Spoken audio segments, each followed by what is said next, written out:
ڕێز و سڵاو بۆ ئێوە بینەرانی خۆشەویستی تەلەڤیزیۆنی کۆمەڵە.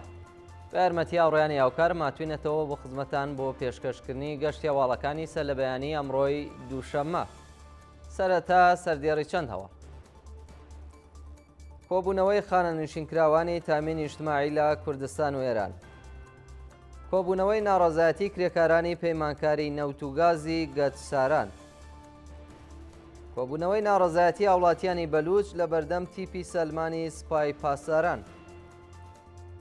ناڕەزایەتی خەڵکی پارێزگای بەلوچستان دژ بە لە ناوبردنی ژینگەی چیای تەفتان و لە سێدارەدانی سێ بەندکراو لە زیندانەکانی ڕژیم لە کوردستان و ئێران.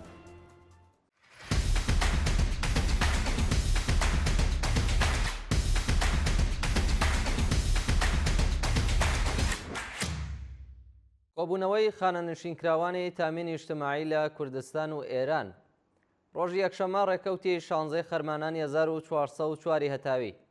خانەنشینکراوانی تامینی نیشتیماعی لە شارەکانی کرماشان، شوش، ئەهواز و تاران لە بەردەم بینایە و ڕێکخراوەیە لەو شارانە کۆبوونەوە. خانەنشینکراوانی ناڕازی بە وتنەوەی دروشم و هەڵکردنی پلاکارد، خوازیاری دابینکردنی بیمەی دەرمانی کارامە، بەرزکردنەوەی ئاستی هەقدەست بە پێی ڕێژەی هەڵاوسان، پێدانی هەقدەستە دواخراوەکانیان و هەروەها بایەخدانی ڕژیم و بەرپرسانی پەیوەندیدار بە ژیان و مەعیشەتی خانەنشینکراوان بوو. بەڕێوەچوونی دووهەمین فێستیڤاڵی خوێندنەوەی شیعری کوردی لە شاری کرماشان.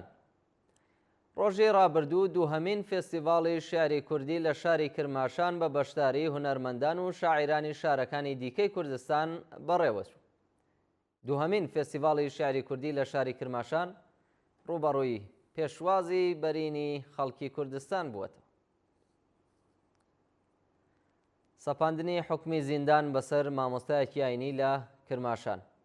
ئایەت غۆڵامی، مامۆستای ئاینی خەڵکی شاری کرماشان لەلایەن دادگای پێداچوونەوە لەسەر تاوانەکانی ئەو شارە حکمی 5 ساڵ زیندانی تالیقی و 6 مانگ بەندکرانی تەعزیری بەسەردا سەپێنراوە. ناوبراو ڕێکەوتی سەی گوڵانی ئەمساڵ لەلایەن دادگای تایبەتی ڕوحانیەتی پارێزگای کرماشانەوە بانکێش کراوە و پاشان بە تۆمەتی پشتیوانی لە مامۆستایان دەست بەسەر کراوە.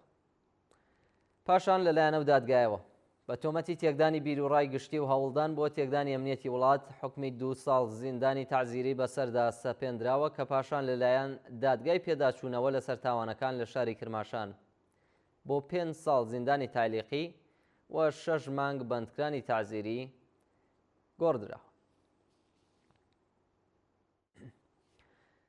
کۆبوونەوەی ناڕەزایەتی کرێکارانی پەیمانکاری نەوت و گازی گەچساران. ڕۆژی یەکشەممە ڕێکەوتی 16 خەرمانان کرێکارانی پەیمانکاری نەوت و گازی گەچساران دژ بە وەدی نەهاتنی داخوازیەکانیان لە بەردەم بینای ناوەندیە و شرکەتە کۆبوونەوە.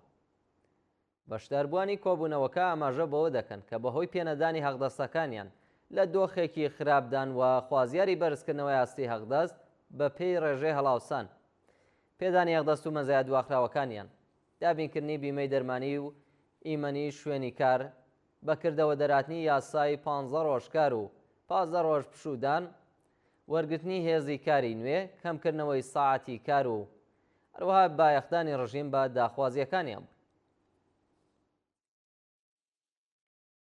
مانگرتنی بەندکراوێکی سیاسی لە خواردن. ئەمیر حەسەن ئەکبەری منفەرد، بەندکراوی سیاسی ڕاگیراو لە زیندانی تاران بەهۆی خراپی دۆخی تەندروستی باوکی لە نەخۆشخانە مانی لە خواردن گرتووە. محەممەد عەلی ئەکبەری منفەرد باوکی ئەو بەندکراوە لە دەست بەسەرکراوانی دەیەی 60 هەتاویە و بەهۆی ئەشکەنجە و ئازارەکانی لەلایەن ڕژیمی کۆماری ئیسلامیەوە دۆخی تەندروستی لە خراپیدایە و مەترسی لە دەستدانی گیانی جددیە. ئەمیر حەسەن ئەکبەری منفەرد ڕێکەوتی سی بەفرامباری ساڵی 1403 هەتاوی بە هێرشی هێزەکانی ئیدارەی دڵاتی شاری تاران بۆ سەر ماڵەکەی دەست بەسەر کرا و پاشان ئەشکەنجە و لێپرسینەوەی لێکرا و بۆ زیندانی تاران ڕاگوێزرا.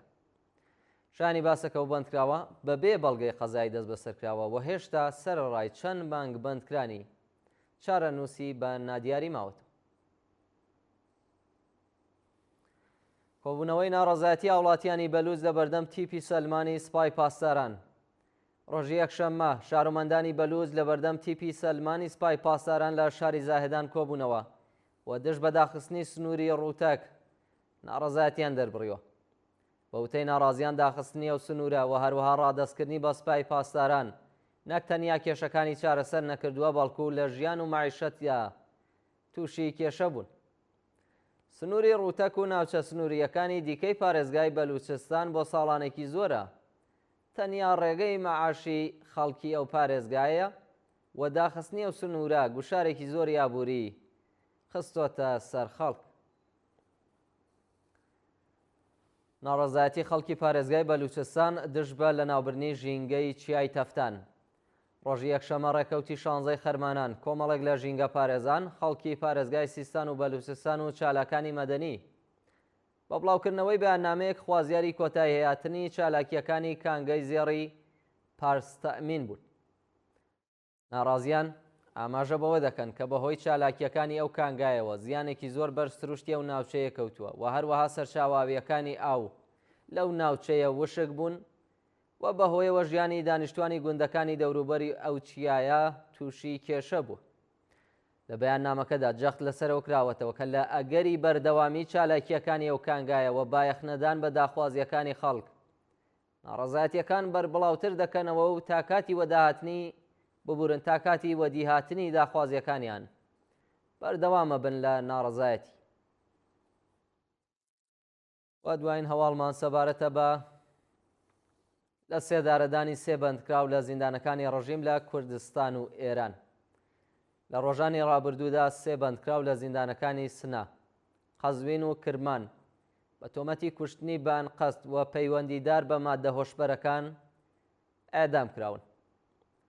بەپێی راپۆرتی ڕێکخراوەکانی مافی مرۆڤ دوو بەندکراو بە ناسناوی محەممەد میر بەلوچ زەهی خەڵکی پارێزگای سیستان و بەلوچستان و فەرزاد محێبی خەڵکی شاری قەزوێن بە تۆمەتی پەیوەندیدار بە ماددەی هۆشبەر لە زیندانەکانی قەزوێن و کرمان ئەعدام کراون.